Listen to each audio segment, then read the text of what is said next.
Hello there and welcome back to the Chap's Guide. My name is Ash and I'm your host on this journey through men's style, self-development and personal grooming. And today, well, I'm going to do a video which is frequently requested and I finally got round to doing it. It is a watch collection video. I've been asked many times would I show the watches in my collection, and today I've rounded them all up and they are all here on the table. Now these are the watches I wear with any element of regularity.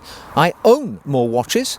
In fact, I've got some historic pieces, my first ever wristwatch I was given by my parents and things like that. But these are the watches which I wear today and often. So here they are. I'm going to work through them from my oldest watch to my most recent purchase. I'm going to tell you why I wear them, what I like about them, how much I paid for them, and just a few other aspects of what I think about these pieces. So there is a few to get through, so let us get started. Okay, so the first watch that we're going to look at is the oldest in my collection. I have owned this type of watch for well over, I'm going to say, nearly 20 years. This particular watch I've had for at least 10 years, maybe closer to 15. And it is a simple Lorus titanium field watch. Now, it's nothing special. I think I paid between 20 and 30 pounds for this watch. It's a quartz watch. It's a simple watch. It just tells you the time, and it does have a date complication as well. The thing which makes this watch worth talking about is perhaps the fact that the case is made of titanium. So it is extremely light. It's got something of a sort of creamy coloured dial, easy to read, simple syringe hands, and the thing I like about it is that titanium makes it weigh nothing. It feels like a feather on the wrist. This watch has had two separate batteries in it. It's on its third battery, so it's been ticking away for over 10 years. And this is the watch which I wear when I come up here into the woods, if I'm doing any sort of yard work or chopping wood or anything like that. Basically anything I don't want to subject one of my higher quality, more expensive watches to. These are still in production by Lorus today. Lorus, of course, for those of you who don't know, is a subsidiary brand of the mighty Seiko watch corporation. And the thing I like about this watch, other than its lovely weight, practicality, utility, it weighs nothing, it's water resistant to 100 meters, it's got a battery in it so it keeps perfect time all of the time. It's a great watch and I wear it quite frequently. Now the second watch from my collection we're going to look at is also a family relative of the Lorus, but it's the big brother. It is the Seiko, and this is a Seiko Sapphire. Very simple 38mm dial. This one is a 37mm, so quite a small watch, and I favour smaller watches, as you'll come to see. This is a 38mm and white dial. It's a date complication. It's quartz again, and it is a very simplistic, easy to look at watch, quite slim. It's got a very jingly jangly bracelet though, and when you put it on, it's got a pressed metal clasp. It does not feel particularly classy, but actually for the amount of time I've had it, it's had two batteries, it ticks along quite nicely, and 100-meter water resistance, so really practical as well. And it's a watch which I wear when I want to wear something which is a little smarter, yet I don't want to draw attention to myself by wearing a classically identifiable luxury watch like a Rolex or a Tudor or something like that. So this is my sort of go anywhere under the radar watch. Okay, moving through the collection, let's pick up another brand that you'll recognize straight away, Casio. This is a Casio W800H, and I made a review video on this when I first got it about 18 months ago, and I referred to this as possibly the most capable watch in the world, and I stand by that statement. This is a classic black resin digital watch, quartz watch, and what this watch doesn't do, you don't need doing. It's 100 meters of water resistance. It's got a date complication on it. It's got a calendar on there. It's got alarms on there. It's got stopwatch on there. It's got dual time on there. All packaged up in this easy to use, very robust resin case and strap, which is seemingly indestructible. I wear this watch and I can see it's splattered with paint when I want to wear a watch which Not that I say I don't care about it.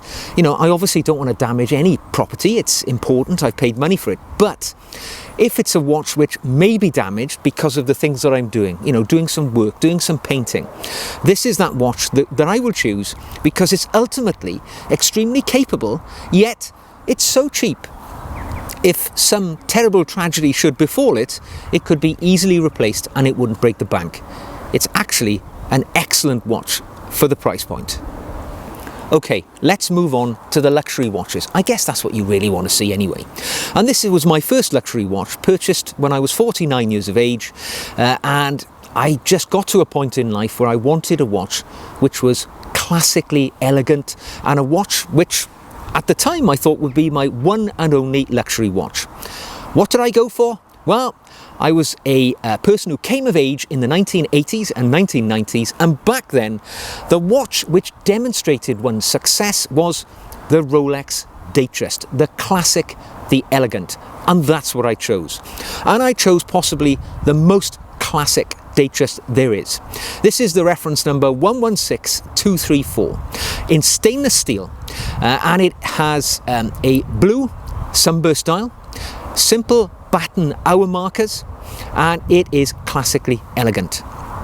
It's on a Jubilee bracelet because for me that is the quintessential Rolex essence, the Jubilee. It's got the fluted bezel because, again, this is what a Rolex is meant to look like. And with that Cyclops date magnifier, for me, this embodies what a Rolex used to be in the 1980s and 1990s. This was the articulation of success to many people. I love this watch. I still wear it today. I was delighted to be able to get the one which has the concealed crown clasp, so it has that continuous bracelet look to it, which gives it an element of jewellery-like beauty. I paid £6,150 for this watch in 2019. It was in the window of a jeweller's. I was walking past, I saw it, it was exactly the piece that I wanted, and I pounced when the opportunity was there. I still wear this watch all the time. I tend to wear this as my dress watch. I recently had a very special occasion in my life where I had to go to Windsor Castle and meet a member of the royal family, and of all my watches there could be only one that I chose for that most proudest moment in my adult life, and it was this, the Rolex Datejust, my favourite watch in the collection. Okay, where do you go from a Datejust? Well, my second luxury watch after the Datejust, I thought, I quite like the whole Rolex thing. What is the iconic professional Rolex watch? And of course, it is the Rolex Submariner, the sort of poster child for the Rolex brand. Still is, and I think it always will be. It is that iconic, actually, when it comes to wristwatches. It is possibly one of the most recognisable wristwatches in the world. And this is a 2019 Rolex Submariner, reference number 114060. Also referred to by people as the Rolex Submariner No Date, because I went for the watch which doesn't have the date complication or the Cyclops date magnifier. I specified this watch because that is what I wanted. I like the symmetry of a simple dial, a time-only dial, and all there is on there is the hours, the minutes and the seconds. That is all that you need, and I really enjoy wearing this watch. It's the older iteration of Submariner. I paid £5,750 for this watch directly from a Rolex authorised dealer, brand new. It is the older model, as I say, so it's the 40mm case, and I love it. This is the watch that I tend to wear most in the summertime because it has that remarkable glide lock bracelet, which means, or clasp, which means that you can adjust it in 2mm increments. You can always find the perfect fit, which is important in the summertime when you're always trying to get that exact fit because your wrist is swelling with the heat or whatever. What attracted me to it? Classic elegance, and of course it is Rolex Submariner. It's the watch which James Bond wore on his wrist in the earliest days of Sean Connery, Roger Moore, Timothy Dalton, George Lazenby. This, for me, is the quintessential James Bond wristwatch, and it is an absolute cornerstone of my collection. I think all genuine watch aficionados at some point or another will pass through a Submariner, and yeah, this one will always be here. It's a beauty. Okay, so we've got the Rolex, or a couple of Rolexes at this point when I'm going along in my collection. I think I'd like to diversify, and I'd like to have something which has a bit more going on, something of a complication. And the obvious choice for me straight away was a GMT watch. And of course, back in 2019, the Rolex GMT collection had just had a bit of a facelift in 2018, and nobody could get their hands on a Rolex GMT Master 2. So where did I look? Where else but Rolex's distant cousin, shall we call it? Tudor. Tudor, of course, a member of the Rolex family, also founded by Hans Wilsdorf, who founded Rolex, and they have an association with Rolex, which is perhaps unfair to Tudor, because I think they're their own entity and they make great watches without any sort of assistance from Rolex. And the GMT, the Black Bay GMT, which came out in 2018, is the watch that I have here. And it is a beautiful watch. It is stunningly elegant. The anodized aluminium bezel, which shows the blue and the red, really make this watch look retro in nature. It looks like it's been thrown back a couple of decades, and that's all to the good for this watch, I think, because it is a glorious watch. 200 meters of water resistance, so it's effectively a dive watch which has a GMT complication added to it. And that GMT is a perfect complication if you're somebody like myself who has friends overseas, or perhaps you do business overseas and you want at a glance to look down at your watch and be able to see the time in another time zone. And that's the beauty of the GMT. I think it's one of the most practical complications, and that's why I sourced this Black Bay GMT, purchased from an authorised dealer at a price of £3,040, as it's still retailing at that price today. And yeah, an absolute blinder of a watch. I purchased it on the stainless steel bracelet, but actually I've never really got on with that bracelet. I cannot get the perfect fit for my wrist, so I've had it on a succession of different leather straps. At the moment I've got it on something of an inexpensive red leather strap, which lends a bit of character to the red on the bezel. It's a lovely watch. It is a little chunky. It's 41 millimeters in diameter, and it wears somewhat thickly because it's 15 millimeters thick. So for all of its practicality and its retro beauty, for me it's a watch which is a little bit verging on the too large side, because I'm a moderate medium-sized guy. I don't like having giant wristwatches, and this is cresting on being a little large for me. But I still love it, I still wear it, and it's a watch which I think stands in its own right as a beautiful, practical watch. Okay, now we're moving through the watch collection with speed, and it's time to bring a little bit of precious metal for us to have a look at. And here we have the Rolex GMT Master 2 Root Beer. Reference number 126711CHNR, and it is the classic GMT Master 2. And I purchased this watch to mark a special occasion in my life, because in 2020 I retired from my full-time lifetime professional job. I'd reached a point where I could achieve my pension, and yeah, I cashed out, took my pension, and to mark that retirement moment, I wanted a watch, because as a watch collector, you'll take any opportunity to buy a watch. And retirement, often of course, is marked with a gold watch. Now I have to say, I couldn't afford a gold watch, so I went for the next best thing, and that is a bimetal or a half gold watch, a two-tone watch.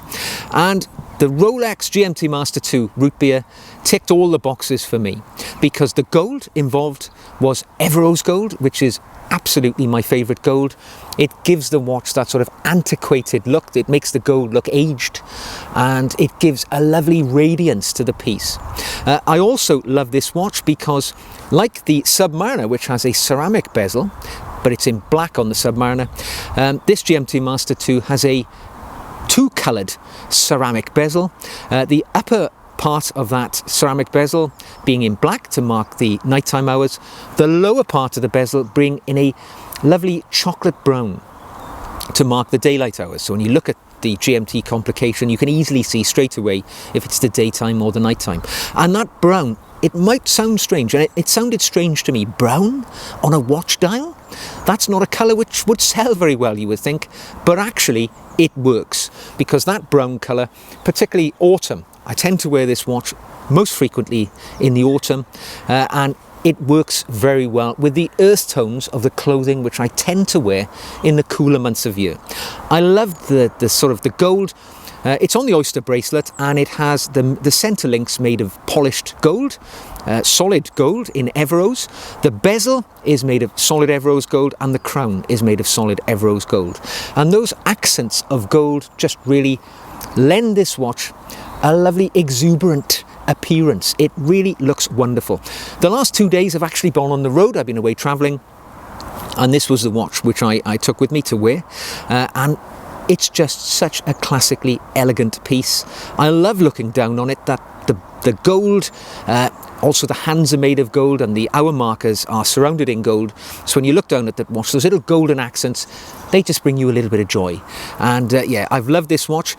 I paid what is the retail price on this? This was £11,850 from a Rolex authorised dealer, brand new. It's fared well, it's going up in value, a bit like the Submariner. And yeah, I love this watch. It's one which will hopefully always be in the collection. It has sentimental value. It marked an important moment in my life, and I love wearing it. Okay, moving through the collection, and probably to the biggest hitter here on the table, because I think this is the watch which most people, if they are watch aficionados, if they like Rolex, this is one which they would probably be most interested in. And it is, of course, the Rolex GMT Master 2 126710 BLRO, more commonly known as the Pepsi. And it's called that because the ceramic bezel is made in a blue and a red colour, which is reminiscent of course, that famous soft drink Pepsi Cola. And here we are. And this is somewhat different to the last GMT Master 2 you've just seen, because it is made in entirely stainless steel, and the bracelet this time is Jubilee. So even though actually I've got two watches from the same collection, the GMT collection within Rolex, because there are so many variances between these two pieces in the material and the bracelet and the colour, I have to say it feels like they're two entirely separate watches. So what can I tell you about the Pepsi? Well, it's very iconic. It's been around a long time, of course.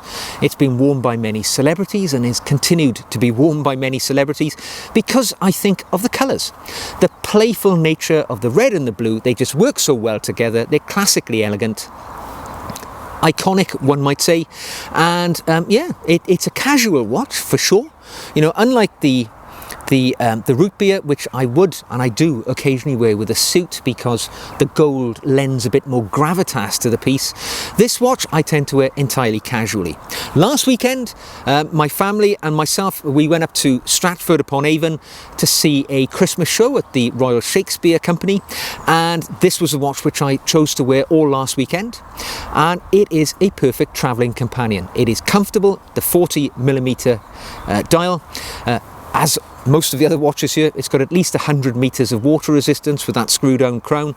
So it's a watch you need never take off. You know, if you're on holiday, wear it in the pool. And then you can wear it in the evening with your nice clothes when you go to the bar or go out for dinner. It's got it all covered. I'm a really big fan of the Jubilee bracelet. I have it, of course, on my Datejust. I do find the Jubilee a little more comfortable than the Oyster because of the extra articulation which one gets because of the 5 pieces which make up the bracelet, opposed to the 3 pieces, of course, which make up the Oyster. But yeah, I think the Pepsi is an absolute blinder of a piece. I paid £7,750 for this, brand new from a Rolex authorised dealer. And it came into my life somewhat unexpectedly, because I know, you know, if you try to buy one of these today, you'll be quoted ridiculous waiting times, 5 years, 6 years, 7 years on the waiting list. I asked for this watch just in a verbal conversation. When I purchased the Submariner in 2019, I spoke to the sales agent and he said, is there anything you'd like after the Sub? Because he knew I was starting to build a collection. And I said, yeah, you know what? I would love a Pepsi, but I know that is bang out of the question because, you know, they're like hen's teeth. You can't find them. And he said, yeah, okay, well, I tell you what, if one ever comes up, I'll let you know. I walked out of that store, Nothing was written down. He didn't take my name down. He didn't put it on a, on a spreadsheet or anything like that in my presence. Clearly he did after I'd left, because around about 6 weeks ago, out of the blue, I got a phone call. It was that same sales agent, and he said to me, "Mr. Jones, I've got a Pepsi for you. It's coming to stock. Do you want it?" And I thought, oh my God, a Pepsi I really wasn't expecting. I'm not going to say no. I was absolutely delighted to go and collect it, and I've really enjoyed wearing this watch ever since. And yeah, it's now an absolute cornerstone of the collection, and it's going nowhere fast, even though this is actually probably the most precious watch on the table, because this is probably worth about twice what I paid for it now, which I find somewhat bizarre, because when I think that the bimetal, the partially gold GMT Master 2 is worth less than the Pepsi on the grey market, even though this is made of, partially precious metal, it's obscene to me. I mean, I love gold. If I could, I would have an all gold GMT Master 2. I don't have the £30,000 and I'm never going to.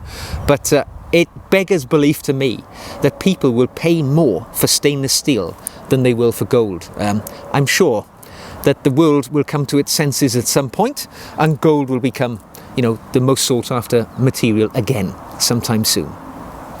Well, we've finally come to it. The last watch on the left-hand side of the table. It's the last watch which I've purchased, and it is the Rolex Explorer 124270. This is the latest iteration of the Rolex Explorer, which was launched in March of 2021. Rolex took the bold move of reducing the Rolex Explorer from 39mm in diameter right back down to its original size of 36mm. And as soon as they did that, I was interested, because a number of years ago I tried on the 39mm Explorer and it didn't work for me. I just found it looked out of proportion. There was too much dial for the bezel, and the proportions didn't fit for me.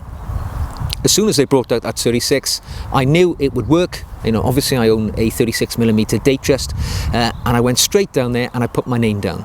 And I waited something like 8 months before the watch was delivered.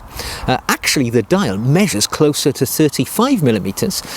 And as soon as you put this on, typically after I've been wearing something like a 40mm GMT Master, it does feel small for a little while. And certainly if I've been wearing the big Tudor, the 41mm Tudor, this feels quite small.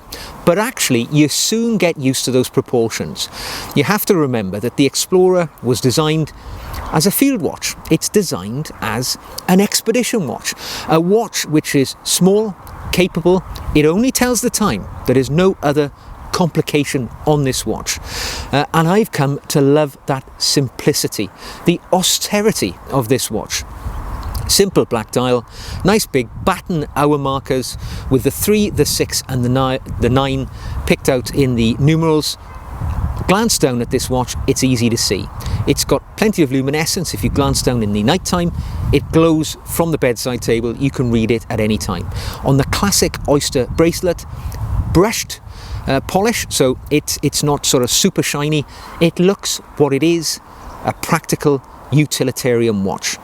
I purchased this watch something like 6 weeks ago, almost immediately after the Pepsi actually. Came as rather a shock to get 2 Rolex watches in a month, bit of a crushing blow to the bank account. But of course, when you get an offer for a professional Rolex watch at retail, you can't say no. This watch came from a Rolex authorized dealer, retail price £5,150. They're trading somewhat above that now because they're still very desirable. And yeah, I have really enjoyed wearing this piece. It is so elegant. You can wear it jeans and a t-shirt, just your swim shorts in the summertime, or it works perfectly with a suit as well. It's got that ability to cross the genres of your clothing, and that's perhaps its ace up the sleeve. And the watch, which I wear most at the moment. So there we are. That's the collection. Okay, so here they all are. My entire watch collection that I wear at the moment. I know there are some questions that you may have, and I'm going to try and anticipate them. So first of all, people always say, what's your favourite watch? I've got two favourites here really. One, my favourite for sentimentality, and one, my favourite for beauty. Sentimentally, the watch which I would choose to select is my Datejust, because it's the first luxury watch I ever purchased. It meant a great deal to me to be able to purchase this watch. My father, my son were both with me on the day that I bought it. It was unintentional. I didn't go out of the house intending to buy this watch, but I'll never forget that feeling of buying my first ever Rolex watch and wearing it. Unforgettable. The second watch I would say is my favourite for beauty, and that is the Rolex GMT Master 2 Root Beer. I love that gold. I love the way that it combines with the brown on the bezel.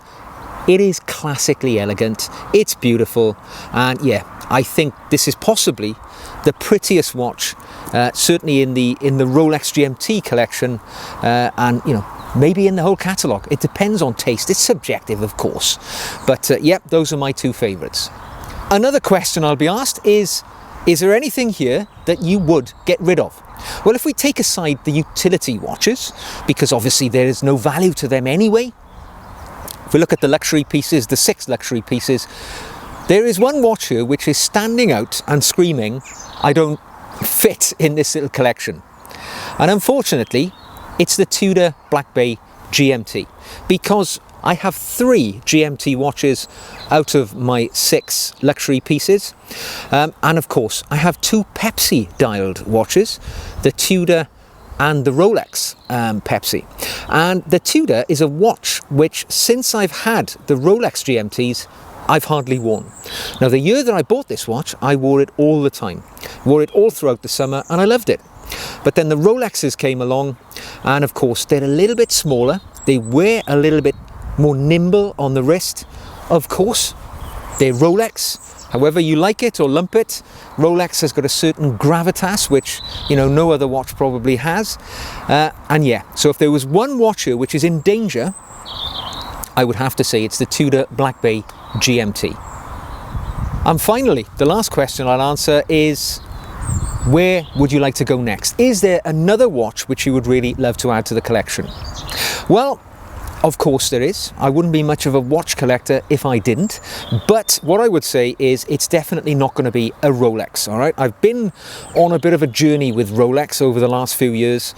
Started with that Datejust, progressed through the classics like the Submariner, the GMT, and now finally with the Explorer.